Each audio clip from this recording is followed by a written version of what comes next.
Chères téléspectatrices, chers téléspectateurs, bonsoir. Notre plateau ce soir est tourné directement à partir de Nice. Nous avons été au contact de notre communauté tunisienne, les travailleurs tunisiens à l'étranger. Nous sommes les invités de la communauté niçoise et pas que la communauté niçoise, la communauté des Alpes-Maritimes, c'est ça, Célia? Oui. De France-Sud, Non, mais il n'y a pas que les Alpes-Maritimes. Vous avez aussi les Bouches-du-Rhône, vous avez le Var, France-Sud. vous avez le Rhône-Alpes, Lyon, Bonjour. vous avez Grenoble. Donc, bonsoir à tous les Tunisiens, à toutes les Tunisiennes. D'abord à toutes les Tunisiennes et à tous les Tunisiens installés à l'étranger. Nos invités aujourd'hui sont Monsieur Boussrih Fathi. Boussbih, excusez-moi. Monsieur Boussbih Fathi, ingénieur en informatique. Monsieur Slim Trabelsi, enseignant chercheur. Madame Mariam Mejri, infirmière. Si Abdelrahman Trad. Et ensuite, mademoiselle Yasmine Lassoud, étudiante, nous rejoindra dans quelques instants sur le plateau. Si Fathi, comment vous percevez cette prochaine échéance électorale qui devrait intervenir en Tunisie le 26 octobre et le 23, 24, 25 pour les Tunisiens à l'étranger? Tout d'abord, soyez la bienvenue, en tout cas on est ravis de vous recevoir. Merci. Alors, comment nous l'apercevons? Nous l'apercevons bien, puisqu'on a quand même beaucoup d'optimisme, en tout cas par rapport à ces élections. Ce qui est certain, c'est qu'il y a beaucoup d'attentes aussi. Donc, c'est quand même une échéance importante. Alors moi, je fais partie un peu des Tunisiens qui se sont engagés en politique, puisque je me suis engagé en politique aussi.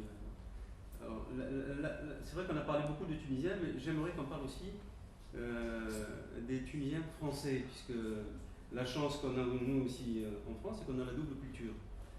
Donc cette double culture, c'est pas forcément un handicap. Moi, je pense donc vous parlez bien des Français d'origine tunisienne. Tunisienne, voilà. Okay. Donc ça, c'est quand même quelque chose de fondamental, mais qui n'est pas incompatible avec notre pays. Alors, il y a des Tunisiens dont je fais partie, qui se sont engagés en politique, en tout cas en France, puisque je me suis engagé en politique quasiment depuis 30 ans. J'ai eu des mandats d'élus locaux, départementaux. Donc c'est vrai qu'on a un autre regard qui n'est pas compatible, mais en tout cas, le regard qu'on a aujourd'hui, en tout cas moi, Tunisien, résident en France depuis une cinquantaine d'années, c'est qu'aujourd'hui, on sent bien que les choses bougent positivement en Tunisie et qu'aujourd'hui, la Tunisie est regardée par un microscope dans le sens, on a une échéance qu'il ne faudra pas louper. Il ne faut pas louper parce que c'est quand même quelque chose d'important. Et ce qui est encore plus important, c'est que ma modeste contribution, c'est que nous autres qui avons plus ou moins pratiqué un peu la politique en France, on souhaite aussi s'impliquer. C'est-à-dire que si on voudrait apporter notre pierre à l'édifice, ce qu'on a pu capitaliser en tout cas en France comme savoir, comme pratique, etc. Eh bien, on a aujourd'hui, c'est vrai que tout à l'heure vous avez parlé d'obligations, de devoirs. Moi je me sens en tout cas un Tunisien privilégié parce que j'ai eu, en tout cas mes parents ils sont venus, ils se sont installés ici. Peut-être qu'en étant en Tunisie j'aurais eu d'autres situations qui n'est peut-être pas celle que j'ai aujourd'hui. Et aujourd'hui je me sens redevable à mon pays. Voilà, donc ça c'est bien, simple citoyen, je me sens redevable à mon pays. Et je me dis aujourd'hui, c'est une chance pour moi d'apporter ma pierre à l'édifice à mon pays. Moi, je me sens redevable à mon pays par rapport à ce qu'il m'a donné, parce que la Tunisie, pour moi, elle m'a tout donné.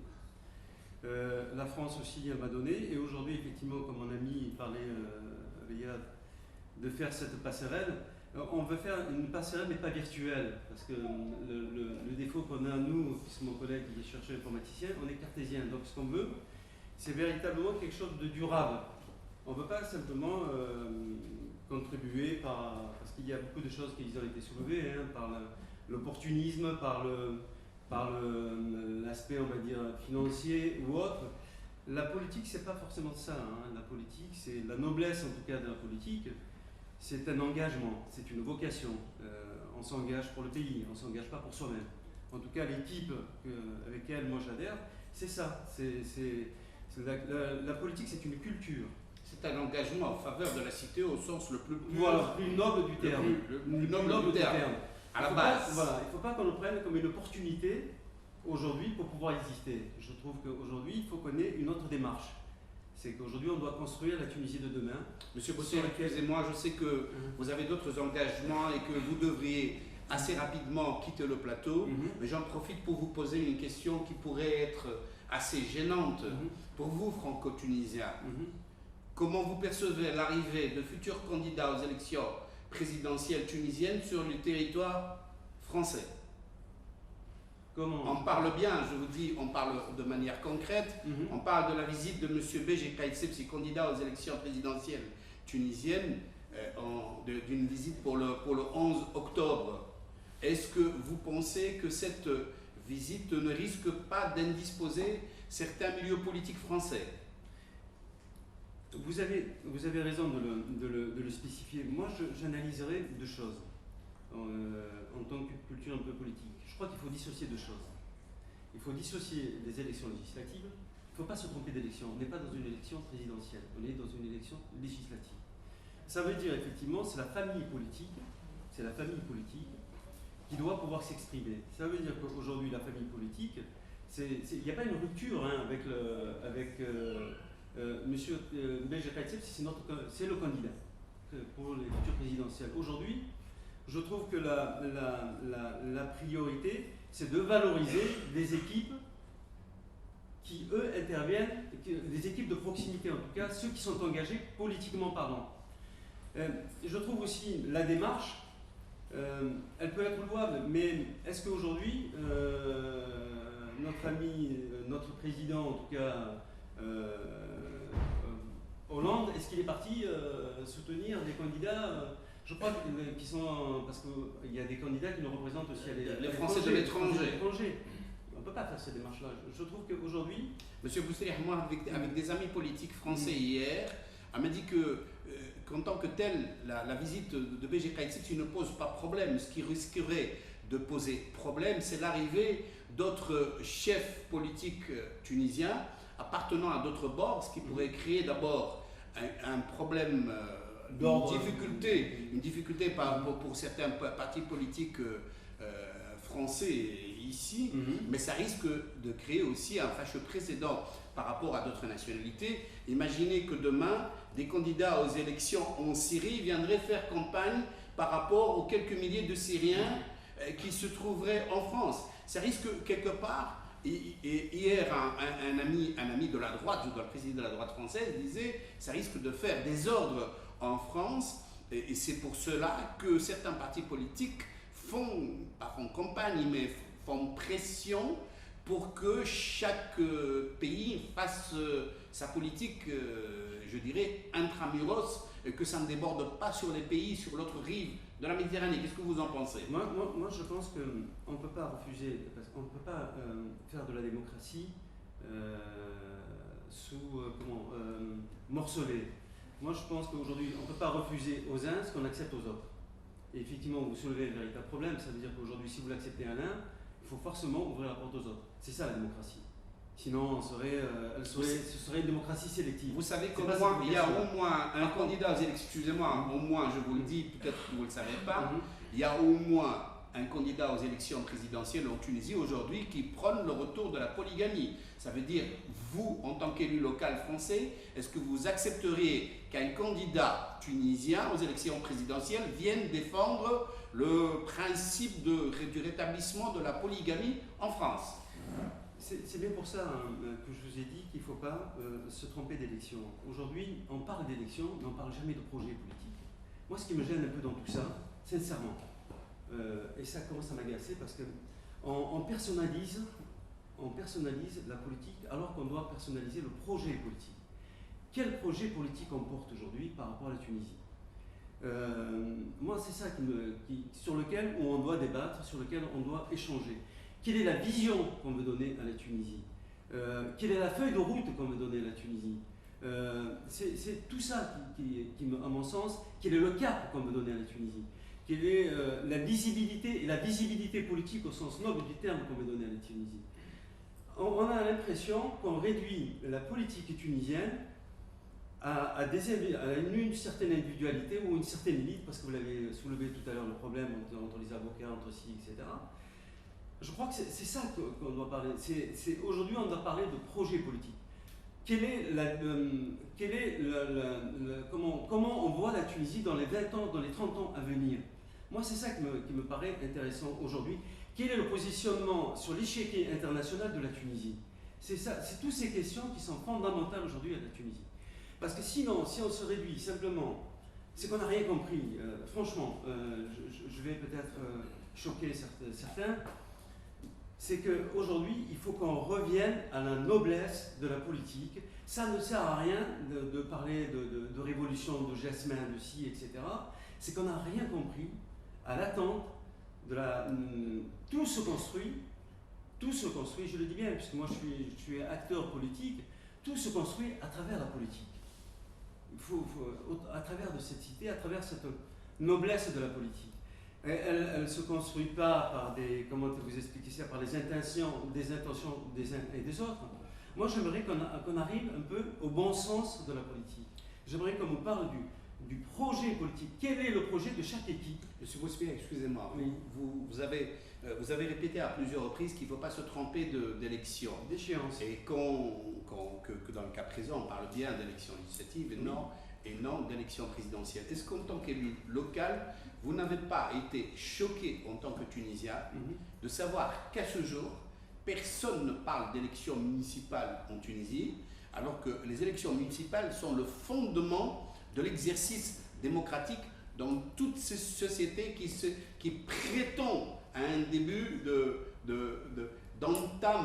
d'enclenchement du processus démocratique? Vous avez raison, c'est le premier maillon de la chaîne.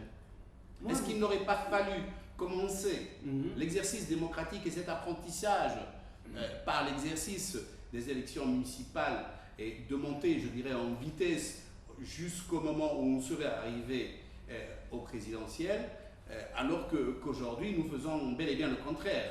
C'est bien pour ça que je vous ai dit le process, en tout cas la culture politique. Il faut qu'on arrive à initier la culture politique. Ce que c'est véritablement la politique, ce que rapporte la politique à chaque citoyen, c'est tout ce cheminement-là. Alors qu'effectivement, vous avez raison, c'est que si vous prenez bout à bout une bride par-ci, une bride par-là, ça n'a pas de sens. Le cheminement politique, vous avez raison de hiérarchiser un peu chaque strate de la politique, mais chaque strate politique a ses règles. Aujourd'hui, ce que je trouve incompatible, et là c'est Fatih Bouzbik qui vous le dit, je trouve incompatible aujourd'hui qu'aujourd'hui on va élire une assemblée parlementaire, alors qu'on va peut-être se retrouver avec un courant qui ne va pas être forcément avec le courant d'un président de la République. Absolument. Ça peut arriver, mais vous imaginez, ça veut dire que dès le départ, vous allez vous trouver dans une politique de cohabitation, je veux dire. Ce serait un drame pour la Tunisie. Ce serait un drame. Alors, et là où je ne suis pas d'accord, parce que vous l'avez effectivement tout à l'heure allusion, le vote utile, ça veut dire quoi, vote utile? Ça veut dire quoi, vote utile? On vote par sanction, on vote par défaut, par vote utile? Je veux dire, il n'y a pas plus grand, excusez-moi, je vais peut-être encore vous choquer, de mépris pour l'électeur que de ne pas respecter son choix. Voilà, donc je trouve que c'est ça. Nous sommes parfaitement d'accord. Ça veut dire qu'on laisserait, donc on lui donne une alternative, c'est ça ou ça, ou soit il y a un vide, il n'y a rien. J'abuse de votre présence sur le plateau. Vous abusez en tant que franco-tunisien, qu'est-ce que vous pensez du parachutage, en sachant, et vous le savez aussi bien que moi, que le parachutage est devenu un sport national en Tunisie aujourd'hui. De très nombreux partis pratiquent le parachutage avec beaucoup de plaisir, mais ils font souvent du parachutage sans parachute. Est-ce que ce n'est pas dangereux pour la démocratie? C'est plus que dangereux pour la démocratie. C'est un déni pour la démocratie. C'est un déni pour la démocratie. C'est un mépris pour la démocratie. Je trouve qu'un parti, ça ne sert à rien. C'est pour ça que j'avais écrit il y a quelque temps, j'ai l'impression que certaines sont amnésiques. Ils oublient qu'il y a une révolution, qu'il y a quand même un soulèvement de peuple, qui aspire quand même à autre chose. Et vous savez, si vous reproduisez les mêmes schémas, ils vous donneront les mêmes effets, mais encore amplifiés. Ça veut dire qu'aujourd'hui, on ne demande pas un professionnalisme de politique. C'est pas parce que les gens, ils ont de l'argent, ils ont de l'aura, ils ont de réseaux, ils ont tous ces systèmes-là. Non, c'est pas ça. C'est pour ça que je vous ai dit tout à l'heure, c'est le projet politique qui prime. C'est pas la pratique des uns ou des autres. D'ailleurs, regardez aujourd'hui. Regardez les listes qu'on a, certaines aujourd'hui. C'est plus qu'un parachutage, quoi. C'est un largage. C'est même pas un parachutage. Parce un qu'un parachutage de forme. Je vous dis sincèrement, un parachutage où il apporte une valeur ajoutée, il est bien bienvenu, au contraire. Parce que la Tunisie, elle a des talents, la preuve, elle a une excellence. Que vous me parachutez quelqu'un qui tire la Tunisie vers le haut? Moi, le premier, je serais ravi. Mais quand vous faites un parachutage qui vous tire non seulement vers le bas, mais en plus avec des antécédents sur lesquels les Tunisiens ont répudié quasiment.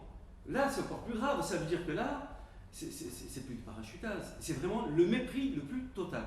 Et là, effectivement, on doit être les garants, du temple de tout ça. Ça, c'est important. Merci beaucoup, Sifat. Si Abdelrahman Trat, est-ce que vous pensez que les partis politiques qui se présentent aujourd'hui, il n'y a pas que les partis politiques, parce qu'il y a des partis politiques, il y a de nombreuses listes indépendantes. Est-ce que ces partis aujourd'hui présentent véritablement un projet de société? Parce que la question est centrale. Les listes indépendantes. Que ce soit, est-ce que, s'agissant est-ce que les partis en général, parce qu'à Tunis, on n'a pas l'impression, jusqu'à maintenant, que les partis politiques font de la politique. Parce que pour faire de la politique, il faut avoir un projet. Mais ces projets ne sont pas suffisamment visibles. Déjà, à partir de Tunis, ces projets ne sont pas très visibles. Mais pour vous, Tunisiens à l'étranger, est-ce que vous pensez que les partis qui participent aux élections aujourd'hui ont des programmes suffisamment clairs? Pas vraiment, parce que il y a 2 ans en arrière, on a rêvé d'avoir une société comme dans un pays occidental où on vit, soit en France, soit en Allemagne. On a rêvé. Et on a le droit de rêver. Parce qu'avec les rêves et l'espoir qu'on peut avancer. Mais malheureusement, c'est passé même pas 1 an. Après, c'est la chute vers l'infernal. Avec terrorisme, l'insécurité, le pays devenu inconnaissable avec la saleté, les poubelles, tout ça, bref. Tout ça, on a posé la question, mais qu'est-ce qui se passe en Tunisie? Pourquoi la Tunisie, qui a créé Bourguiba avec un bon projet, qu'il était vraiment un pays en avance par rapport aux pays arabes, au niveau de la culture, au niveau de l'éducation, au niveau de la santé, au niveau de beaucoup de choses. On est fiers comme Tunisiens, parce que depuis l'indépendance et la création, on se retrouve au fond de trucs. On dit c'est pas possible. Donc, pour cette raison-là, moi j'étais pas politicien. Je regarde, ça ne m'intéresse pas.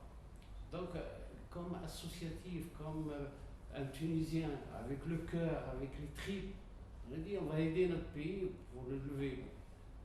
On a avancé dans une aventure avec les Datoun, c'est vrai. Moi j'ai cru à M. Sebsi quand il a dit la Tunisie, vous êtes des propriétaires, vous n'êtes pas des locataires. Mon père, le premier réunion en 1934, c'était chez la maison de Zahir. Oui, on a été le premier. Parmi les fondateurs. Fondateur d'historiens. C'est ça, c'est pour cette raison-là qu'on a été jeté sans réfléchir. On se retrouve maintenant, franchement, vous posez la question à l'éliste, comme il a dit, c'est Fatih. Il n'y a pas de projet, il n'y a aucun projet. Comment voulez-vous qu'on juge ces listes-là? Est-ce qu'ils sont, franchement, on peut faire confiance? Nous, ce qu'on a dit, voilà, on peut faire quelque chose, nous, les Tunisiens à l'étranger. On veut passer une simple idée, c'est simple. On veut la démocratie, par la preuve, par le mérite. Par la pratique. Par la pratique. Au quotidien. Voilà. C'est pas par parachutage, par mépris. La démocratie se pratique de bas en haut et non le contraire. C'est ça, c'est simple. C'est pas la peine de faire des trucs. C'est ça la vraie démocratie, c'est par la preuve. Voilà. Et moi, je représente 80% des Tunisiens qui sont salariés comme moi, qui se lèvent tôt le matin pour gagner leur pain. Vous vous levez à quelle heure? À 3h du matin tous les jours. À 3h du matin. Eh ben, voilà. Vous vous réveillez à l'heure où moi je vais me coucher. C'est très bien. C'est plus sérieusement, oui. Oui. Sincèrement. D'abord, ce que je voudrais dire en toute humilité, c'est que la démocratie, elle ne se décrète pas. Elle se construit. Elle s'obtient, elle s'arrache aussi. C'est de construire avec le temps. Et ça, c'est important. Parce qu'aujourd'hui, la vérité d'aujourd'hui, elle est remise le lendemain. C'est ça, la démocratie. Ça veut dire que le doute nous habite, mais ce doute-là nous permet d'avancer. Et c'est ça qui est important. Aujourd'hui, j'ai l'impression que nos politiques, tous, on a l'impression qu'ils ont tous la science infuse. Ils ont tous la science infuse. Et qu'aujourd'hui, la part d'engagement, parce que de cette frange de jeunesse, parce que vous l'avez dit tout à l'heure, elle est fondamentale, quoi. Elle est fondamentale, parce que comment vous, aujourd'hui, vous pouvez capter la jeunesse, quelle qu'elle soit, tunisienne ou française, lui donner l'envie de la faire politique, alors quand vous voyez l'image pitoyable que le politique donne aujourd'hui, ça ne vous donne pas envie de faire de la politique. C'est pour ça qu'il faut qu'on revoie les fondamentaux, pour construire quelque chose, effectivement, de solide et de durable. On doit se servir, même aujourd'hui, sincèrement, je dirais presque des échecs de la politique, parce qu'on arrive à la fin d'un cycle aujourd'hui. Je trouve qu'aujourd'hui, la Tunisie, elle est vraiment dans un croisement, sur lequel, si on porte véritablement un projet, qu'on valorise notre élite, qu'on valorise nos talents, et qu'on se dise avec beaucoup d'humilité, commençons, vous l'avez dit tout à l'heure à juste titre, commençons par la base, et commençons à construire ce cheminement-là, je suis sûr que, sincèrement, la Tunisie retrouvera sa place. Vous êtes optimiste, si j'ai bien compris, ça veut dire qu'avec la classe politique actuelle tunisienne, à défaut d'apprendre ce qu'il faut faire, nous savons, grâce à eux, nous savons déjà ce qu'il ne faut surtout pas faire pour réussir. Quand on voit la richesse, les talents, la femme tunisienne, sincèrement, moi je le dis, chapeau bas, quoi. Elle est extraordinaire. Chapeau bas à la femme tunisienne, chapeau bas à Mariam Mejri qui est infirmière, Mariam Mejri qui est extrêmement active dans le tissu associatif dans la région des Alpes-Maritimes. Mariam, je repose la question en français que j'ai posée à nos invités tout à l'heure en arabe. Est-ce que vous n'êtes pas, comme moi, surprise, pour ne pas dire choquée, traumatisée par le nombre de femmes extrêmement faibles au niveau des têtes de liste, et ce nombre est d'autant plus choquant au niveau de partis ou de listes qui prétendent, qui s'inspirent ou qui prétendent en tout cas, qui prétendent être démocratiques. Bien évidemment que c'est très choquant, mais la société tunisienne est encore patriarcale, qu'on le veuille ou non. La femme est un faire-valoir, moi je le vois comme ça. Mais la femme fait un travail de fond, et elle y arrivera. Tout doucement, mais elle y arrivera. Elle mettra le temps, mais elle arrivera à être. Et un jour, je pense qu'on aura une femme présidente de la République, et j'y crois. Quand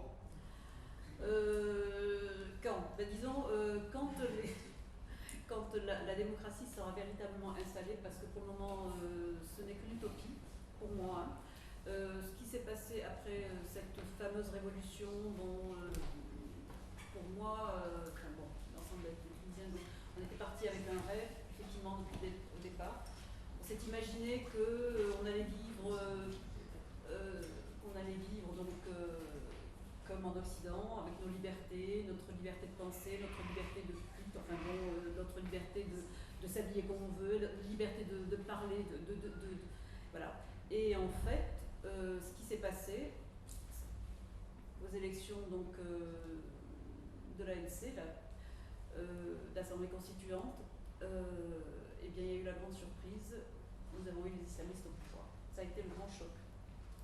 Alors je ne sais pas. Mais c'est ça aussi la démocratie. Ça a été le grand choc. Je pense qu'aussi il y avait peut-être un déni. En tout cas, moi je parle pour moi, hein, donc je pense qu'il y avait un déni. On ne pensait pas que l'islamisme était autant ancré dans notre société, je pense. Hein. Ou alors, ce qui s'est passé, c'est qu'il y a eu beaucoup d'abstention certainement, et les islamistes ont été aux élections. Et je crois que la surprise vient de là. Ce qui veut dire que maintenant, bon, avec ce qui nous est arrivé, c'est que ça doit être une leçon. Les démocrates doivent aller voter. Merci, Marianne. Les femmes sont sous-représentées au niveau des têtes de liste. Les jeunes ne sont pas du tout représentés. Qu'en pensez-vous si Slim Trabelsi, enseignant, chercheur à l'Université de Nice? En fait, je pense que ce qui s'est passé, à mon avis, je pense que la première raison, c'est le dégoût. Les jeunes ont été dégoûtés pendant ces 2 ans, ont été dégoûtés de la politique, avec les coups bas, avec un niveau vraiment très très bas, niveau intellectuel, le niveau de nos politiques, le résultat. Il y a cette première raison, à mon avis, qui a découragé dans mon entourage. J'ai vu énormément de jeunes qui étaient très motivés au début, qui étaient enthousiastes avec cette nouvelle démocratie, et qui on retombe vers le tous pourri. Il y a aussi le fait qu'il y a eu un vent un petit peu de liberté, où il y a eu, pour les premières élections, pour la constituante, il y a eu pas mal de jeunes. Et en fait, ce qui s'est passé, c'est que j'ai l'impression qu'on revient vers, on a sifflé la fin de la récréation, maintenant c'est les anciens qui reviennent, et maintenant on arrête de s'amuser, on va prendre les choses au sérieux. Et les anciens, on va verrouiller le système, et les anciens ont repris les anciens automatismes, on parlait de la force de l'argent. La première remarque, c'est que pas forcément en France ou à l'étranger, mais en Tunisie, la plupart des têtes de liste, c'est des hommes d'affaires. On prend le cas de Sifax, par exemple. Enfin, toutes les têtes de liste, toutes parties confondues, on prend des hommes d'affaires. Donc, des personnes qui ont énormément d'argent, des pseudo-exemples de réussite, et on construit autour de cette force basée sur l'argent, le pouvoir. Et forcément, les jeunes, à 35 ans, on n'est pas en Russie, il n'y a pas d'oligarques, on est incapable de monter des fortunes aussi énormes, et surtout que c'est un pays jeune, donc forcément, on n'a pas... Et je pense qu'il y a eu une sorte de dégoût, verrouillage, et surtout le pouvoir de l'argent qui exclut de facto les jeunes. Je parle des jeunes qui se construisent eux-mêmes, et pas des jeunes qui héritent de la fortune des parents. C'est surtout ça. Un gros défaut, et malheureusement, en fait, on va essayer, malheureusement, ça ne sera pas pour cette élection, j'espère que ça sera pour les prochaines élections. Et l'image justement qu'on donne par rapport à par exemple, si je parle des élections présidentielles, actuellement les candidats sont vraiment au-dessus, en moyenne, au-dessus de 60, voire 70 ans, qui se présentent parce que les jeunes n'ont aucune notoriété, ils ont aucune, parfois beaucoup plus. Et parfois beaucoup plus. Merci Slim. Vous qui êtes jeune à 35 ans, je vous rappelle quand même que le Premier ministre italien a aujourd'hui 39 ans. Le premier... Donc, on l'oublie. Et en parlant de jeunes, j'aimerais donner la parole à Yasmine Lassoud, qui est étudiante. Yasmine, comment ça se fait qu'il n'y a pas beaucoup d'étudiants dans l'action politique, que ce soit en Tunisie ou à l'étranger? De mon temps, ça veut dire il y a très très très longtemps, les étudiants étaient fortement impliqués dans la vie politique. Ce n'est plus le cas aujourd'hui. Pourquoi?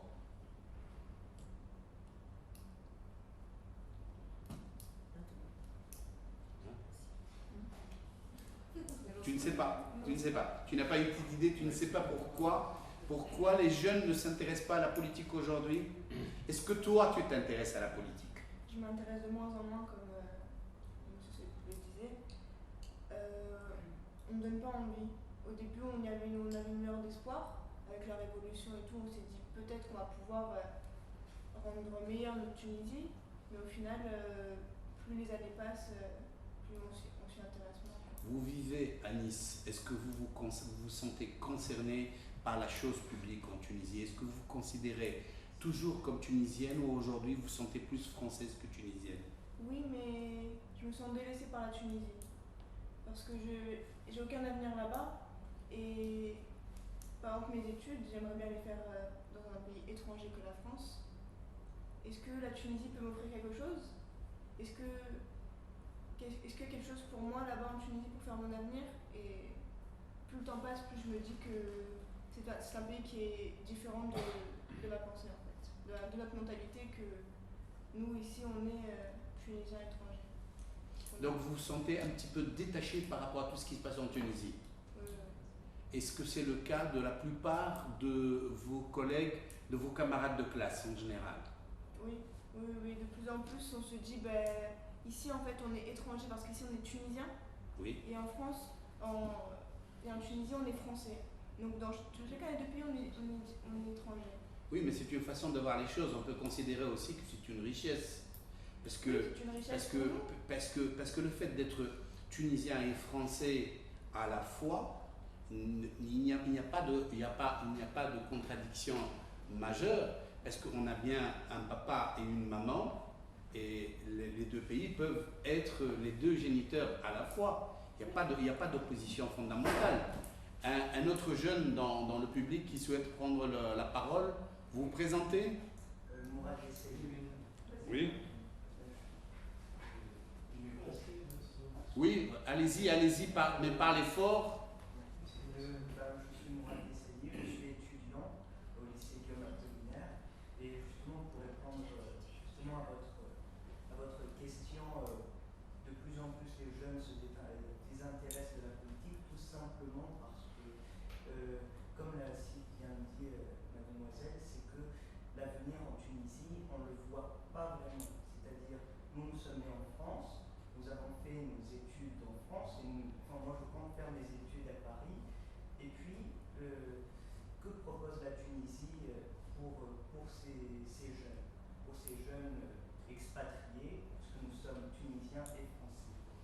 Et puis après, c'est que les programmes présidentiels législatifs ne proposent pas un programme pour les jeunes. C'est les jeunes qui ont fait, il faut le rappeler, les jeunes ont fait la révolution de la Tunisie. C'est grâce aux jeunes. Mais en Tunisie, les jeunes aujourd'hui, ce sont les moins de 75 ans. Hein. Avoir la liste des candidats aux élections présidentielles, donc vous êtes vraiment des bébés. Hein. Ceux de 20 ans aujourd'hui, ils sont reclassés dans la rubrique des bébés. Justement, c'est un tort pour la Tunisie parce que la jeunesse, l'éducation, la santé, c'était le programme de Bourguiba. C'est que la jeunesse, c'est le futur de la Tunisie. Le président Bourguiba, paix à son âme, avait nommé un secrétaire d'État à l'époque, qui est Bachir Ben Ahmed, qui est toujours parmi nous. Il l'a nommé à 27 ans secrétaire d'État chargé de l'information à l'époque. Comme quoi le président Bourguiba traitait bien ces jeunes. Oui, puisque Bourguiba a dit, lorsqu'il est venu en France sous Pompidou, en 67 il me semble, il a dit, nous avons fait, là nous entamons la grande lutte. La petite lutte c'était l'indépendance, mais la grande lutte c'est l'éducation. Al-Jihad al-Akbar, qu'il l'appelait. Et Victor Hugo a dit, ouvrez des écoles, vous fermerez des prisons. Alors ça on ne le retrouve pas. Mais la politique tunisienne, la jeunesse n'y est pas. Et ça, c'est Bourguiba a eu la grande chance de lire Victor Hugo et malheureusement, beaucoup n'ont pas eu cette chance en Tunisie. Oui. En français, s'il vous plaît. Je suis bien placé parce que je côtoie, j'ai des enfants ici qui sont nés ici et je connais vraiment bien le problème. On revient à l'essentiel. C'est pour ça, nous, on dit, ceux qui veulent représenter ces gens-là, ils devraient vivre ici, parce qu'ils connaissent les choses. Parce que c'est bien beau de nous envoyer quelqu'un beau, gentil, tout ça, de l'argent. Mais pourquoi faire? Ils ne comprennent pas, les jeunes. Vous venez citer mademoiselle, le jeune garçon, là. Ils ne comprennent pas leur inspiration. Ils font rien pour eux, c'est des fantômes. Ils viennent juste pour la photo et pas voir. Bourguiba, oui, il a fait. Pourquoi? Parce qu'avant, dans les consulats, il y a le cachef, comment il a le scoutisme. Il y a tout, il a fait tout pour les jeunes. Regardez même nos morts ici, ils sont rapatriés gratuitement, c'est qui? Là, ils ont essayé de l'enlever, ça, ils n'ont pas réussi. Il y a beaucoup de choses. C'est le rapatriement des dépouilles des Tunisiens morts à l'étranger, décédés à l'étranger. Je le comprends qu'il dit, bon, bah, de toute façon, c'est mort, ça ne sert à rien. Ils ont raison, parce qu'on ne vient pas vers eux. Et nous, on lutte justement pour dire, voilà, c'est nous-mêmes qu'on va prendre en main. Si vous voulez nous voir... Pas de parachutage. Voilà. Merci. Mais le vote utile, est-ce que le vote utile signifie quelque chose pour vous? Moi, le vote utile, c'est voter en fonction de ses convictions. C'est ça le vote utile. C'est vraiment être convaincu de ce qu'on fait. Le jour où on va voter, c'est ça le vote utile. Et pour moi, on doit voir le programme de la personne qu'on va élire. Il me semble que c'est l'essentiel. Donc voter utile, c'est voter pour quelqu'un de la circonscription. Tout à fait. Quelqu'un qui soit intègre. Tout à fait. Et compétent. Et qui me représente en tant que Tunisienne vivant à l'étranger. Voilà. Pour moi, c'est ça le vote utile. Et pour vous, Slim Trabé, c'est le vote utile? Déjà, je pense que le vote utile tel qu'il est vendu actuellement par les grands partis est une sorte d'escroquerie. Qui parle de vendu? Ah, c'est le vote qui est vendu, vous ne parlez pas de vendu. Vous me rassurez. Vous me rassurez. Dans les grands discours, dans certains médias, c'est une sorte d'escroquerie, c'est pour essayer de bipolariser le débat. Donc on va se placer entre gentil, méchant, et on va se retrouver en fait avec, sans avoir de véritable choix, on se retrouve comme le cas des États-Unis, on a démocrates et républicains, et en fin de compte, on a exactement la même politique. Donc le vrai vote utile, comme ce qui a été souligné, c'est voter pour quelqu'un qui est capable de représenter, donc qui nous ressemble, qui est capable de représenter toutes les régions, que ce soit en Tunisie ou les régions en France, donc dans le sud de la France. Il faut pas que ce soit une liste, je ne sais pas, niçoise, marseillaise, il faut que ce soit une liste qui ait tous les représentants de toutes les grandes parties de la France Sud. Il faut aussi que les personnes, vous avez parlé d'intégrité, on parle aussi de compétences, il faut que les gens aient fait leurs preuves sur le terrain, que ce soit au niveau associatif. Donc quand je parle de compétences, je ne parle pas de diplôme ou d'avocat ou de médecin, je parle vraiment de personnes qui ont fait leurs preuves, qui ont aidé nos compatriotes dans les épreuves les plus difficiles, que ce soit financièrement, ou même au niveau de la santé, ou même au niveau administratif. Voilà, c'est ça, associatif. Et en fait, il faut que ces personnes-là, proches du terrain, soient par la suite, disons, élues pour représenter la voix des Tunisiens vivant à l'étranger en Tunisie. Prenons le cas actuel de l'ANC, qui est l'Assemblée constitutionnelle, où on a des élus de France, par exemple. La vice-présidente du Parlement est censée, elle était élue en France, elle n'a jamais intervenu, elle n'a jamais proposé quoi que ce soit pour les personnes, les Tunisiens à l'étranger. Il faut que les représentants des Tunisiens à l'étranger connaissent les problèmes. Les Tunisiens à l'étranger lui ont servi juste de tremplin pour arriver à ses fins. Sans plus, malheureusement. Madame Henda. Est-ce que Madame Henda est parmi nous? Elle nous a quittés. Non, elle est partie. Vous désirez prendre la parole? Oui. Allez-y. Profitez-en, c'est gratuit. D'accord. Moi, je vais être très brève. Je pense que vous présentez Je représente les étudiants étrangers à Nice. À Nice. Si je peux, les étudiants tunisiens ou les étudiants? Les étudiants tunisiens. Les étudiants tunisiens à Nice. Et vous faites quoi comme étude? Je fais un doctorat en fiscalité. Et donc, moi, je pense qu'il y a énormément de tristesse et beaucoup de sentiments confondus quand on parle de la situation de la Tunisie aujourd'hui. Mais le plus important, c'est qu'on puisse tous se regrouper autour du patriotisme et autour de notre amour pour ce pays. Et même si il y a des courants politiques divergents et qu'il y a des gens qui voient les choses différemment, il faut rester rassemblés, il ne faut pas s'effriter autour de